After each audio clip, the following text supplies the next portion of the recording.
right, so I know we're a little out of the gate for this one, a little late to the gate. Out of the gate? What in the world does that even mean? I don't know what I just spewed. It's a horse analogy. Yes, which is a perfect segue into wrestling. Horse analogy, everybody. So we're post-Stomping Ground pay-per-view. I know it's a little late. We're like a week past, but I did want to gather my thoughts, and I wanted to examine this because this may go down as one of the very worst pay-per-views that WWE has ever produced. I got kind of polarizing thoughts on the different matches, but we're gonna go through. We're gonna take a look at them.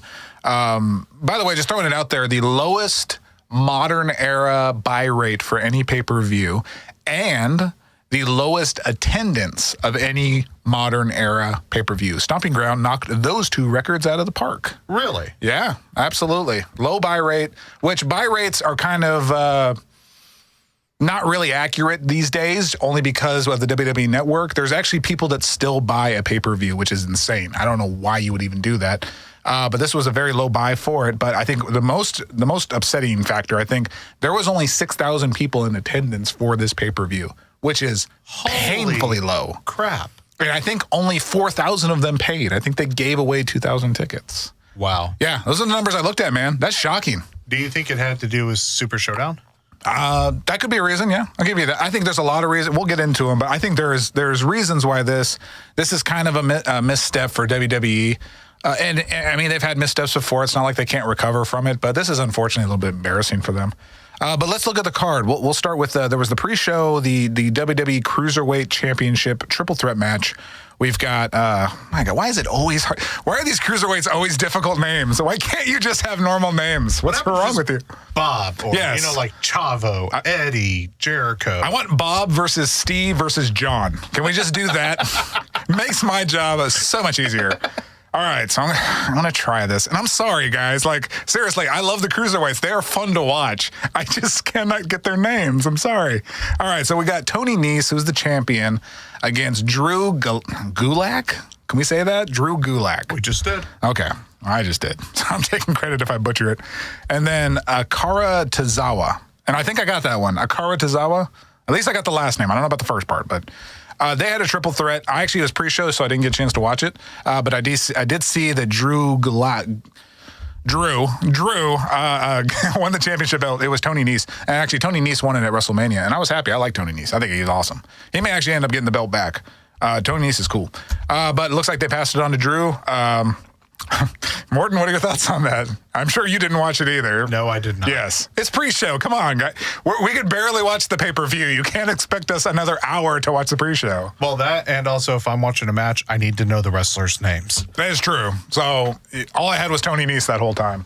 So Drew won. It's great. Good job, Drew. Congratulations. That's a bad way to start. We have like no input on the first match, but that's okay. And for the record, there are 2 out of the 3 Village Geeks here. Right. One of us is missing, so you're going to be missing some side commentary on that. So we apologize in advance. Unfortunately, Worth HTX could not make it, so you're just going to get our commentary on it. So sorry to disappoint all the Worth HTX fans out there. You know, the 10 to 20 that he may have. Yeah, that's pretty generous. Let's be realistic here. It's funny, we could trash his name now because he's not in here. This is great, actually. He's not here to defend himself. All right.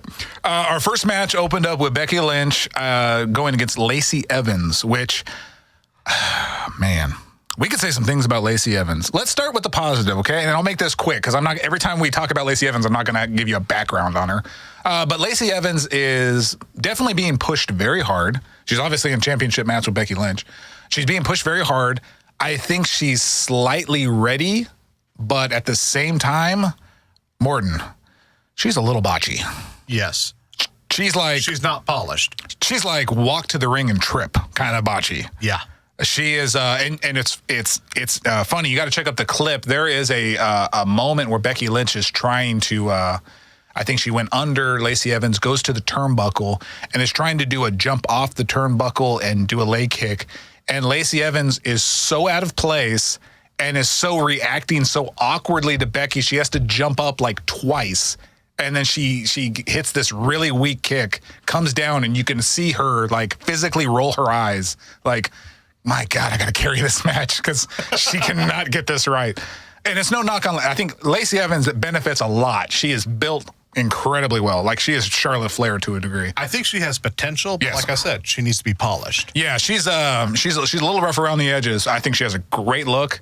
She's got a good push right now. If I have to hear the sassy Southern belle one more time from the commentators, I'm gonna just punch something. Whatever's near, I'm going to punch it. I cannot stand. This Please is the. don't let it be me. Hey, you better not be close to me, Morton, if they say it. Just don't watch the event with me. It's just. It's a bad WWE commentary where they do that. They have a nickname for the wrestler and they hammer it into your head. And that's fine if Sassy Southern Belle wasn't like so many words and syllables that it's like so absurd. Like Lacey Evans, it's such a smaller way of saying it. So a little side annoyance thing. But otherwise, okay match. Becky got the win via submission, of course. Hangs on to the belt. She's going to come into later. We'll get to that. But yeah, just botchy match, man. I agree with you. I think, like I said, is that she has the potential to be a good wrestler, a good female competition. And with her build and with her overall character, I think that there's great potential there. They just need to, like I said, fine-tune her, polish her, and if need be, spend some time with her. Right. I'm working on mic skills and ring performance. She was in the Army. Did you know that? No, I did not. It's insane. Imagine her in the Army. Like, God, sign me up. That's awesome. Good for her. Good on her.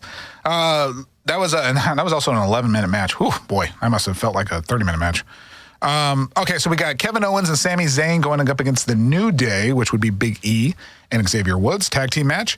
I think when I made the prediction for this one, I really wanted Sami and Kevin Owens to win that, and they actually did, and they looked really good doing it too. I was really happy about that.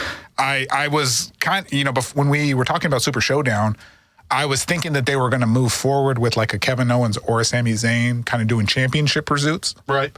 But I kind of like where they're going now of keeping them as a tag team. It's a good win against New Day. I like the idea of them staying as a tag team.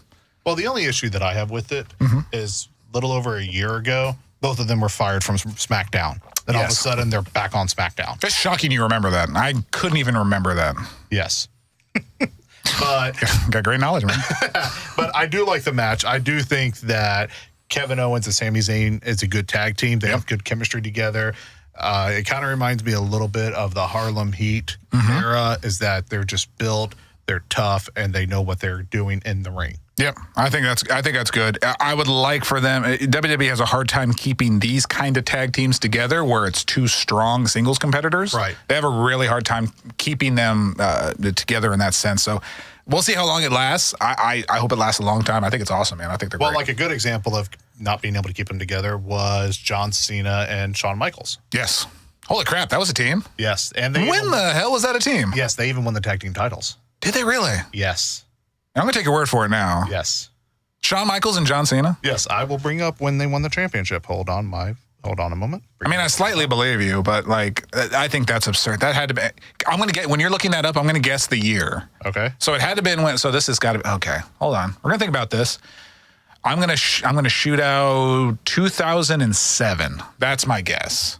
That was an odd time in WWE. I think I wrestled in WWE in 2007. That's how weird it was. Yeah, Shawn Michaels and John Cena win the World Tag Team titles January 29th, 2007. Oh, I nailed that one. Look at that. I'm so proud of myself. And they lost it, I want to say, maybe 2 to 3 weeks later. Well, sure, you can't keep the tag team belts on them. But no, like two of the greatest of all time. Like, they're not going to be your champions for long. No, but see, it goes back to what you were talking about with it being, it's a good pop for the moment, but it's not going to last because they thrive as individuals. Right.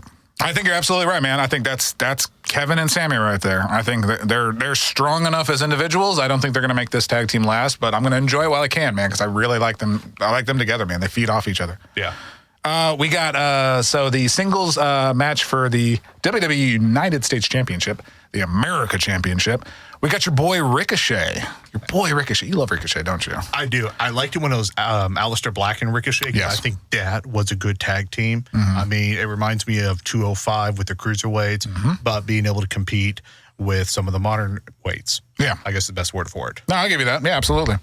Ricochet going against Samoa Joe, your champion, and Ricochet actually gets the belt. And I was really surprised by this one, man. And I think actually when we were talking about it, I said Samoa's going to hold on to it. There wasn't a lot of belts that I said were going to change hands, if any.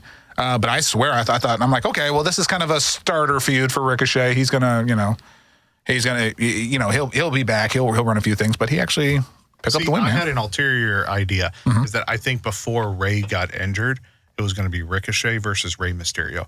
That would have been a good match. I like that. There's not a big enough ring in the WWE to hold those two. They'd be bouncing around like a pinball machine. But because Ray got injured, Joe just got the title back. He didn't have to win it. He just got it back. So I think he was a placeholder until Ricochet won the title, and then they bring Joe in for Kofi. Yeah. Because I think they were probably going to do that a little bit sooner, but then, like I said, Ray got hurt. Yeah, and Joe's moving on and just fine. I think he's challenging Kofi Kingston for the Out of Stream Rules. I think he's actually going to challenge for that. So good for him, man. I guess that's how WWE works. That's how WWE works, people. You lose a match and then you get a championship match after that. It's amazing. You lose a title match. Yeah, you lose a title and then you're qualified for a bigger title. That's the world of WWE. It's fantastic. It's a fun place, guys. You gotta jump in. It's great. So we got the tag team championships. These were the SmackDown tag team championships. Did the Raw? I don't see the Raw ones. No, the Raw did not. Morton, who is the Raw Tag Team Champions? I think I ask this every podcast. Who in the world are the Raw Tag Team Champions? Okay, I want to say... Don't tell me Hawkins and Ryder. There's no way they're still champions. They lost it, and they lost it to some guys with some mustaches. I want to say the Revival. Oh, it might be the Revival. Yeah, there you go. I think it is the Revival. I remember seeing a current picture of current champions on Facebook. You're right, it is a Revival.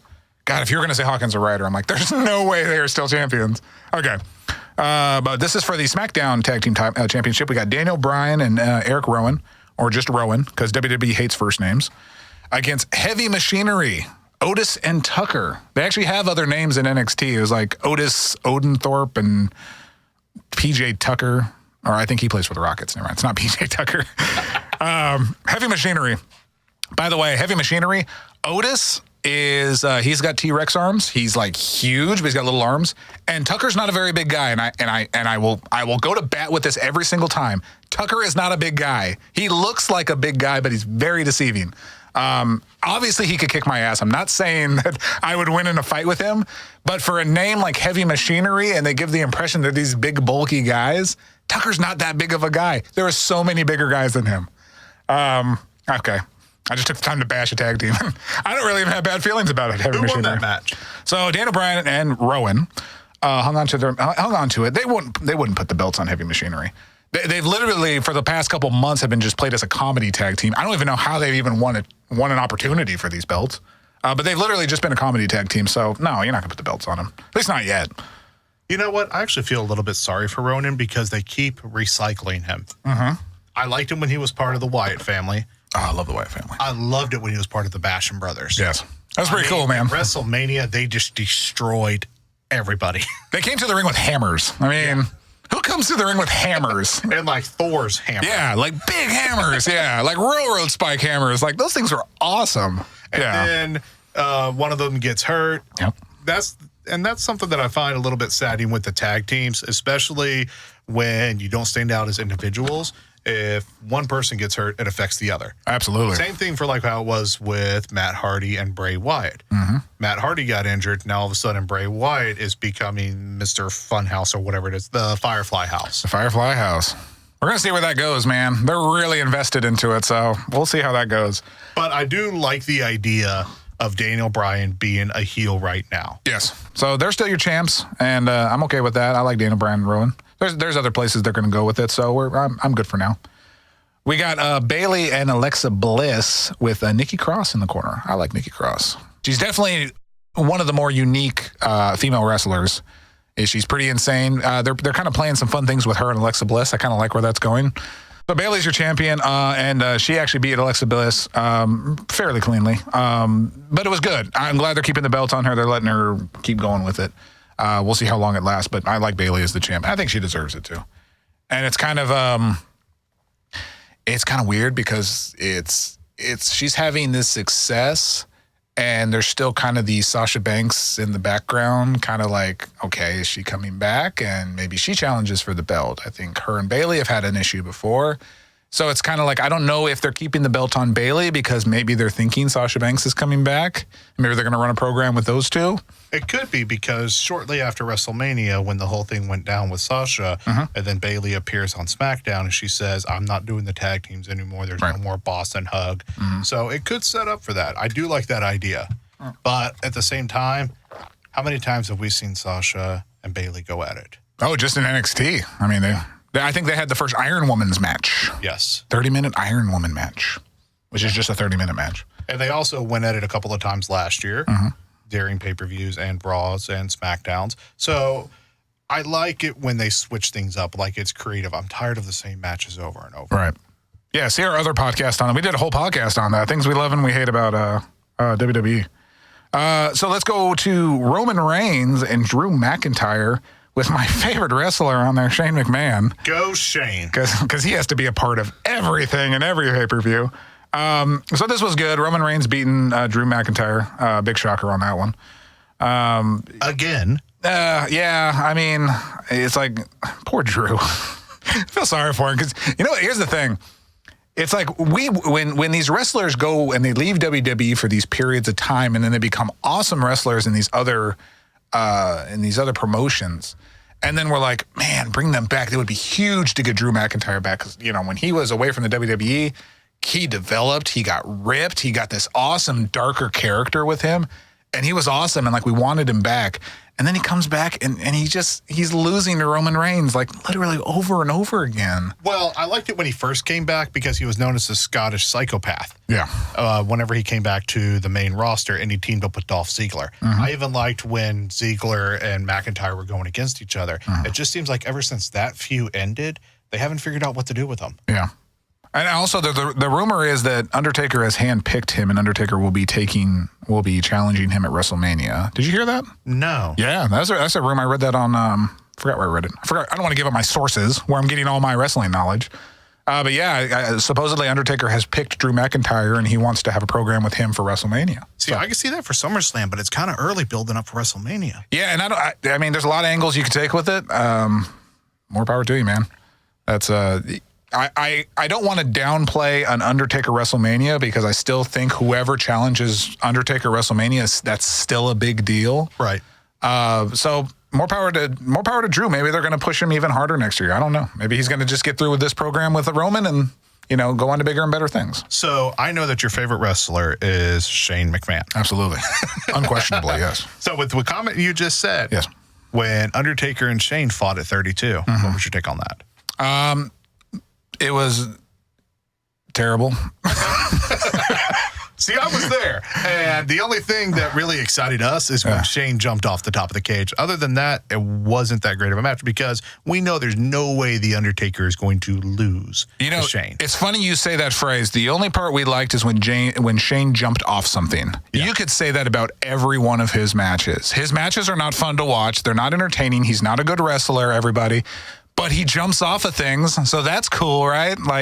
He does coast to coast. Yeah, it's great. He also sweats like he's in a sauna 24/7. My gosh, dude.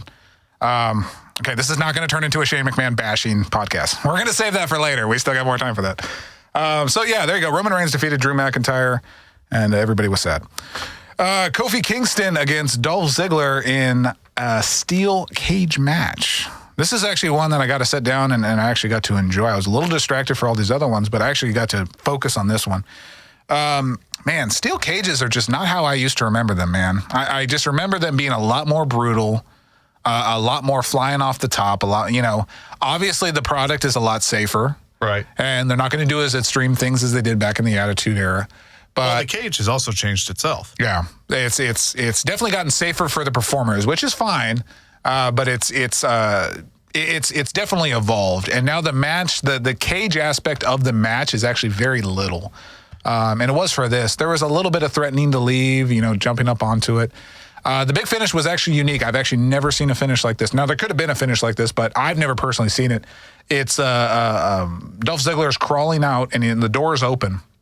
Kofi Kingston's on the far other side of the cage. And he's crawling out, and he's got just about his torso out, and he's, maybe a couple more pulls away.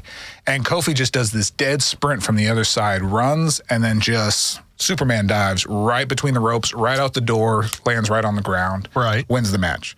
And Dolph tumbles out afterwards. And I'd never seen that before. I'm like, that's pretty cool, actually. You know, just kind of do a while. Now, granted, breaking a little kayfabe here, like, why didn't you do that every time the door was open? Like, why can't you just run and dive out? So it's a little unrealistic when you think about it, but it was an interesting way to end it. I knew it was going to happen. You know, Kofi's not going to lose to Dolph. It's an interesting way to end it. Overall, that was a 20-minute match that felt like a 40-minute match. It was really long. And the problem is, in the cage, there's less things you can do that aside from just using the cage as a weapon, there's less places you can go, which is kind of obvious. I mean, you're stuck in a cage.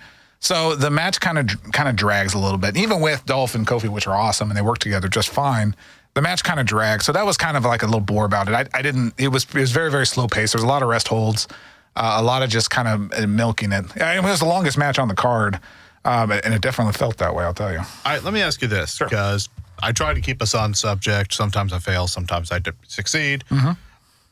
Do you think steel cage matches have now become handicaps on what performers or wrestlers can do?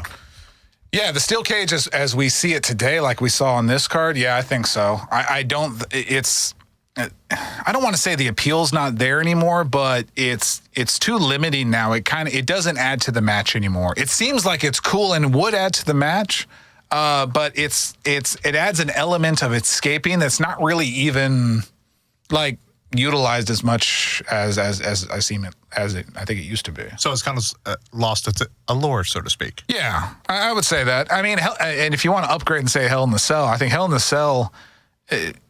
Again, they used to do a lot more, outlandish stuff with it. I mean, people would fly off the top of it. Foley Undertaker. Mick Foley Undertaker. But no, I just think the product has gotten a lot safer, yet they still put him in these alleged dangerous. That hasn't changed, yet the product became safer, so it's kind of like you do less with the cage. Okay. So, I mean, if I never saw another steel cage match again in WWE, I'd be okay with it. I don't think it adds too much to the match.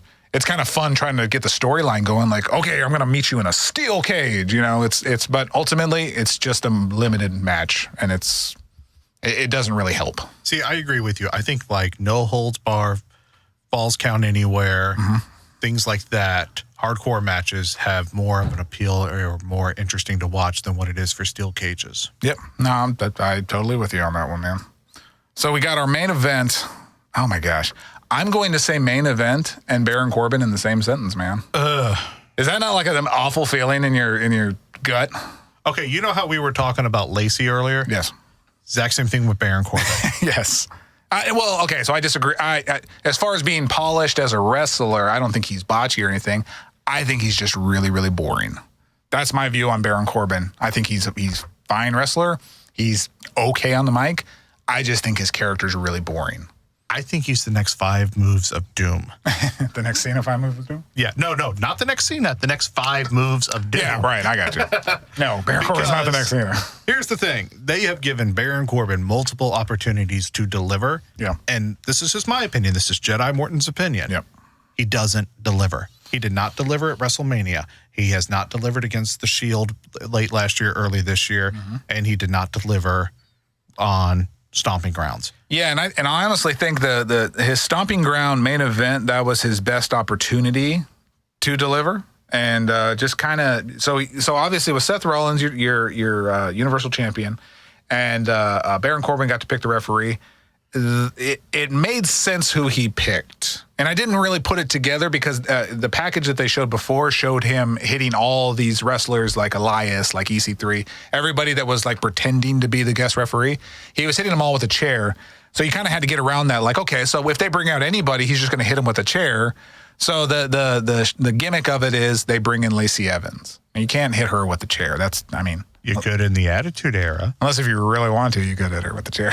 but we don't do that anymore. So they bring in Lacey Evans, and now Lacey Evans and Baron Corbin, I guess, are in cahoots with one another. That's kind of new, I guess. I don't know what Lacey Evans has to gain by helping Baron Corbin. So they do have a title match coming up at Extreme Rules where it's a double title. Yeah. Oh, okay. Oh, I didn't know it was double title. Yes. Oh, okay. Sure. So if Baron wins, Lacey gets the title. God, that hurts. You got to stop saying that. That hurts, man. The match, unfortunately, if you look up the word overbooked in the dictionary, you're going to find this match. It was just too many things happening. Like Seth would do something, and then suddenly it was no count out. I think he put Baron through a table, and she counted to 9, and then, oh, no, we're going to... That's a bad Lacey Evans impression, I'm sorry. We're going to... Now it's no count out. Okay, so they fight some more, and then suddenly she said, oh, now it's no disqualification. So now, Baron can use the chair, and he starts whooping up on Seth. So it's like a little too much of that going on. And then I think finally Lacey Evans does a crotch shot onto Rollins, and out comes Becky Lynch. Everybody was calling, and as soon as Lacey Evans came out, and by the way, tripped coming out, when she got to the ring, she stumbled. But as soon as Lacey Evans came out, Titus O'Neil stumble? No. I don't think anybody in the history of WWE has stumbled like Titus O'Neil. But as soon as she came out, the chance for Becky was already happening. It's like, so it's kind of like, at least the audience there, all 6,000 of them, they knew exactly where it was going. And it did go there. It was fine. It delivered. It was kind of weird, though. Like, she's the referee. Becky Lynch takes her out, beats the crap out of her. It takes her out. And then suddenly a new referee just appears. And it's the same guy from the Super Showdown. But, so he takes over, Rollins hits his finisher, and then he pins. And I'm kind of like, okay, so you could just plug in any referee at any time? That's right. That's kind of a weird stipulation. I didn't know that was a thing. So would you say that for Stomping Grounds, yes, or for the title match, it overpromised and underdelivered? Yeah, and only because you had Baron Corbin in there. I'm sorry, man. He's not a very entertaining wrestler to watch. He does a lot of rests. He tries to get heat, but it's not even really good heat. It's just kind of like, it's not like you're a bad guy. It's like you're just a boring guy. We don't like watching you. And it's just... The only time that I think he ever got good heat is when he was acting commissioner or acting general manager, whatever it was. Yeah, and even that got old. Yeah, and the residuals of that are still there, even to how he dresses. It's like that character is still kind of in there, and it's like, God, you kind of want to get away from that. So overall, Stomping Ground, not a great pay-per-view. Not anything worthwhile, not anything worth mentioning. Very low buy rate, not a lot of people there. Just not a great way to to have a new pay-per-view after Super Showdown, which after Super Showdown it would have been very beneficial to knock it out of the park with another pay-per-view, and unfortunately they did not deliver on this one. So slightly disappointing. If I know WWE, I have confidence in them. At least they're going to put it together and hopefully make amends with Extreme Rules. Well, we figured out today that they have 2 people that they have brought back or have included with the WWE, Eric Bischoff and Paul Heyman. Bischoff will help oversee SmackDown. Heyman will help oversee Raw. So there's potential there. Yeah, that news broke this morning, and it was kind of weird how they said it, because so they're basically going to be the head of the creative teams, and it's like, that's kind of weird WWE would announce that, because I even asked I asked Morton that. I'm like, Morton, name one writer on the WWE writing staff. Freddie Prinze Jr. Freddie Prinze, and that's the only one we could think of, and I'm pretty confident he's not even a writer for them anymore. No, he left in 2012. I looked that up. Yes, so it's like, it's a group of people that you're not even supposed to know about, and you're not even supposed to care about. It's kind of just weird that they would announce that. And I get that they're big names. It's interesting. Bischoff is back in WWE. No one ever really leaves WWE, I guess. But yeah, that was interesting news. Maybe we'll see a change in product here coming soon. I don't know. We'll see. All right. So to sum up Stomping Grounds, yes, if you are worth HTX, yes, give me one sentence to describe Stomping Grounds as worth HTX. Bro, it was no good, bro. It's a terrible word, TX. I'm sorry. I usually do him better than that. I'm sorry, man. I tried. You weren't here. Yeah, I couldn't do you justice, man. I'm sorry. Not a good event, man. Very mediocre. Not worth seeing again. WWE, they'll recover, but overall, meh. That's what I give it. I give it a meh out of 10. What do you give it, Morton? Out of 10. That was a meh and So there's your opinions on Stomping Ground. Go check it out if you want to waste about a couple hours of your time.